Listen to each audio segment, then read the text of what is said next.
Every collapsing civilization begins with a silent fracture, an invisible sickness that first infects the soul. It doesn't start in politics or in the economy or even in war. It starts in the home, in the way men and women look at each other.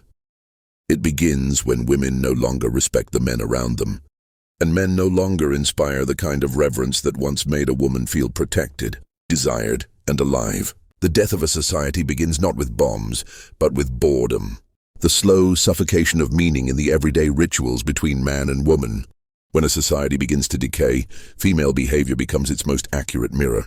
You can see the collapse written in her eyes, in her laughter, in her desires. Because a woman is not just a person in such an era. She is a reflection of the collective unconscious. When she starts to lose her polarity, when she seeks chaos over stability, attention over intimacy, domination over devotion, that is the moment when the empire has already fallen internally. The rest is just delay. In the final days of a decaying society, women stop looking for builders, they look for witnesses. They no longer seek the man who will shape the future, but the one who can make them forget the emptiness of the present. They no longer want to be chosen. They want to be chased. They no longer crave love, and they crave stimulation. The more the culture rots, the more her instincts become performative. Her femininity becomes theater.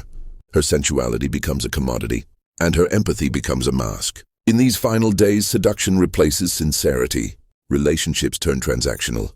Authentic connection becomes rare, almost taboo. The modern woman now worships herself, but not because she loves herself, because she fears being unseen.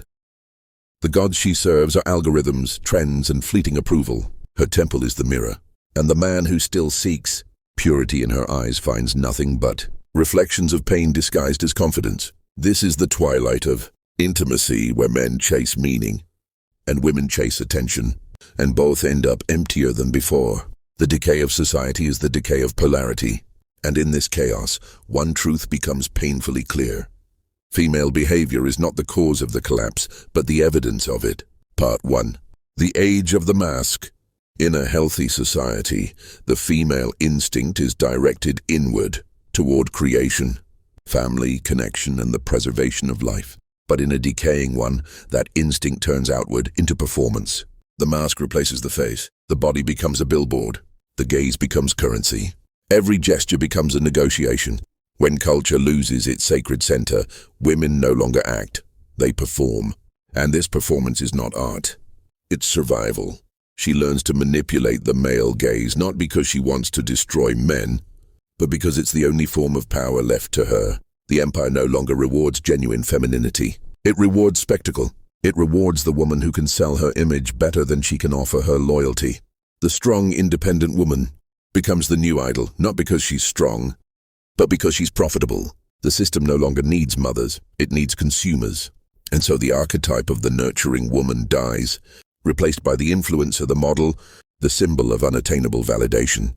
In this age of the mask, the feminine no longer desires love. She desires to be desired. Her worth becomes numerical, measured in followers, likes, and offers. Her life becomes a performance of abundance that hides emotional famine. Behind her filtered images lies quiet despair, the absence of depth, the loneliness of being wanted by everyone but known by no one. This is the curse of visibility. The more she is seen, the less she feels real. The irony is cruel. The more a woman seeks freedom through validation, the more she becomes enslaved by it. She begins to fear irrelevance more than unhappiness. She'll trade authenticity for attention, softness for spectacle, peace for drama. Because in a society collapsing into noise, silence is death, and she must keep performing to feel alive.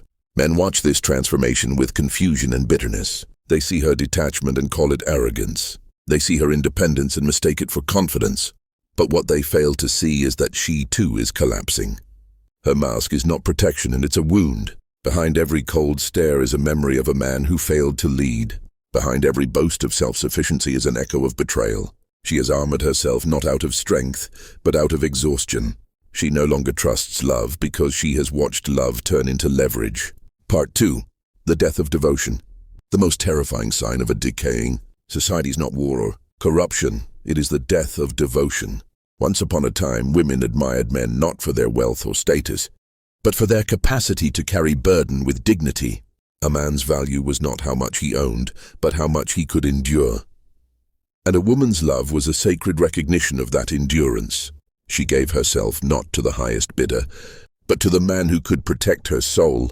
But in a collapsing culture, devotion becomes foolish, loyalty becomes weakness, vulnerability becomes liability. The woman who once sought a hero now seeks amusement. The man who once fought for meaning now fights for attention.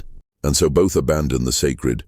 She in pursuit of stimulation, he in pursuit of survival. This is the spiritual divorce of civilization.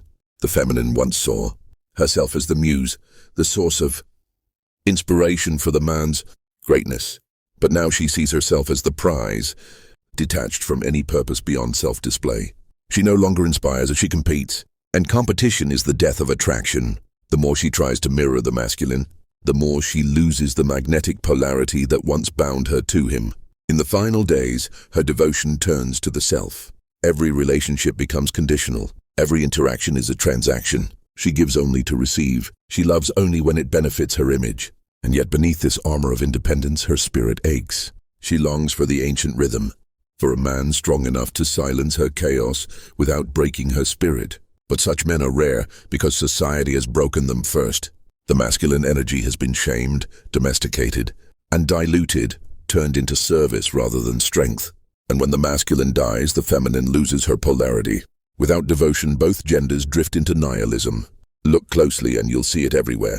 The woman who mocks traditional love but secretly craves it. The man who chases lust but secretly wants peace. The marketplace has replaced the temple. Courtship has been reduced to algorithms, and love has been demoted to a convenience. We have not become liberated, we've become disposable. Part 3. The rise of the hedonistic feminine. When society begins to decay, morality doesn't vanish overnight. It dissolves slowly, disguised as freedom. And nowhere is this more visible than in the transformation of the feminine instinct. Once rooted in depth, intimacy, and creation, it becomes obsessed with pleasure, novelty, and control. The hedonistic feminine emerges, not the woman who loves pleasure, but the woman who is enslaved by it. This isn't about indulgence, it's about emptiness. The more meaningless life becomes, the more stimulation she craves. She confuses excitement with fulfillment, chaos with connection, rebellion with freedom. She thinks she's escaping control, but she's only replacing one master with another. Dopamine. Every glance, every like, every flirtation becomes a fix. Desire becomes consumption. The more she consumes, the less she feels. The tragedy is that she calls this empowerment. She tells herself she's liberated because she can choose any man, any path, any pleasure. But choice without meaning is just noise. The more she chooses, the more meaningless her choices become. And so she becomes addicted to the chase itself. She doesn't want the man. She wants the power to make him want her. The pursuit becomes the product. In her you can see the symptoms of civilizational fatigue. The decadence of the feminine mirrors the decadence of the culture. Both exhausted, both pretending to be alive. The music gets louder, the clothes get tighter, the promises get emptier. She becomes the priestess of the new religion, the cult of the self. Every selfie, every confession of self-love, every public display of confidence is a prayer to this false god, and the altar is attention. But beneath the glittering performance lies despair, because no matter how much attention she receives, it never fills the void. The validation that once made her feel powerful now feels like noise. She begins to resent men, not because she hates them, but because their desire exposes her dependency. She wants their gaze but despises needing it. She mocks love but secretly fears never finding it. And so she oscillates between seduction and disgust, a pendulum swinging between longing and rebellion. In a decaying society, this hedonistic feminine becomes untouchable and yet perpetually touched. Everyone desires her, but no one truly sees her. She becomes a symbol, not a soul. And that is the cruelest fate of all, to be seen by everyone and known by no one. Part 4. The feminine war against the masculine. Every decaying civilization turns its women against its men. It begins subtly, through language, through ideology, through the redefinition of virtue. What was once seen as masculine strength becomes labeled as toxicity. What was once admired as leadership becomes accused of oppression. The feminine is taught to distrust the masculine, to see protection as control, guidance as dominance, and sacrifice as manipulation. This is the psychological civil war, fought not on battlefields but in bedrooms. Relationships and institutions. Women begin to see men as competitors, not companions. The feminine instinct that once sought completion through union now seeks validation through opposition. Love turns into rivalry. Desire becomes political. But what happens when women fight against the very archetype that anchors them? The answer is chaos. Emotional, relational, and spiritual chaos. Because whether modern ideology admits it or not, the feminine cannot find peace in rebellion against the masculine. She may win power, but she loses polarity. She gains independence, but loses intimacy. She becomes everything except fulfilled. You can feel this war in the tone of modern dating. The contempt, the cynicism, the constant need to prove independence. Women test men not to see if they're strong, but to confirm that they can't be trusted. Every act of affection is interpreted as weakness. Every masculine gesture is dissected for hidden motives. And slowly both genders stop trying. The man retreats into apathy and the woman into resentment. This war is not natural. It is engineered. A society that wants to control its people must first destroy the family. To destroy the family, it must divide the genders. To divide the genders, it must convince the woman that the man is her enemy. And once she believes that, the empire doesn't need to fight, it only needs to watch. Part 5. The collapse of meaning and the rise of simulation. When truth dies, simulation takes its place. And in a decaying society, the feminine becomes the primary vessel of this simulation. Not because she's evil, but because she's aesthetic. The feminine has always been the mirror of civilization's values. When the mirror cracks, everything reflected becomes distorted. Today, her beauty is algorithmic. Her emotions are curated. Her desires are shaped by trends. She is constantly broadcasting, constantly visible but spiritually absent. The sacred art of mystery, once her greatest weapon, is replaced by exposure. The new intimacy is oversharing. The new romance is content. Every experience must be witnessed, recorded, validated. And so, the feminine energy that once nurtured reality now sustains illusion. She becomes the product of simulation, living a life that looks full but feels empty. Relationships are filtered performances. Affection is measured in text replies. The idea of depth becomes nostalgic, almost mythical. She says she wants connection, but she fears it, because true connection would expose her mask. This is the feminine tragedy of the digital age. The more she shares, the less she feels seen. The more she displays herself, the less she knows herself. She's surrounded by admirers, but devoid of witnesses. Everyone sees her body. No one touches her soul. The simulation feeds her vanity, but starves her essence. And men, they fall for the illusion too. They pursue projections, not people. They're seduced by pixels, not presence. They chase fantasies of femininity that no longer exist. The simulation consumes both, she who performs it and he who believes it. When meaning collapses, simulation becomes the only reality people can tolerate. It's easier to scroll than to feel, easier to desire the image than to confront the truth. The feminine, more emotionally attuned to the environment, adapts first, and thus becomes its most perfect performer. But in doing so, she loses the very essence that made her sacred: mystery, depth, and soul. Part 6. When the feminine devours itself. In the final phase of decay, the feminine no longer rebels against the masculine. She rebels against herself. Her power turns inward, consuming the very qualities that once defined her. She begins to fear vulnerability, mock softness, and despise the quiet rhythm of devotion. What once made her magnetic now feels like weakness. She becomes both the hunter and the hunted, addicted to control, terrified of surrender.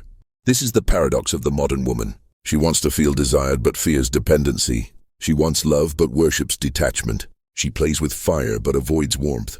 Beneath her confidence lies fatigue, the exhaustion of pretending to be stronger than she feels. And as she devours her own essence, the light in her eyes changes. It's not joy anymore, it's survival. The culture rewards this. It calls her fierce, fearless, independent. But behind the applause, she's alone. Surrounded by admirers but unseen, desired by many but loved by none. And in her silence, she begins to sense the truth. Freedom without polarity is emptiness. She has become everything except fulfilled. The final symptom of a dying society is when its women lose their peace. Because when the feminine is restless, the entire civilization trembles. Part 7. The return of the silent masculine. Every collapse invites rebirth. When the noise becomes unbearable, when chaos devours meaning, something ancient begins to stir. the silent masculine. He is not loud, not desperate, not reactive. He observes. He rebuilds. He withdraws from the corruption of the crowd and chooses solitude over spectacle. This man no longer chases approval or bargains for affection. He understands that in the ruins of decadence, value lies in restraint. His stillness becomes rebellion. His presence becomes magnetic. And slowly, the feminine begins to sense it again, the unshakable energy she forgot existed. He does not argue with decay. He outlasts it. He does not beg for the feminine's respect. He reclaims it through mastery, through direction, through self-command.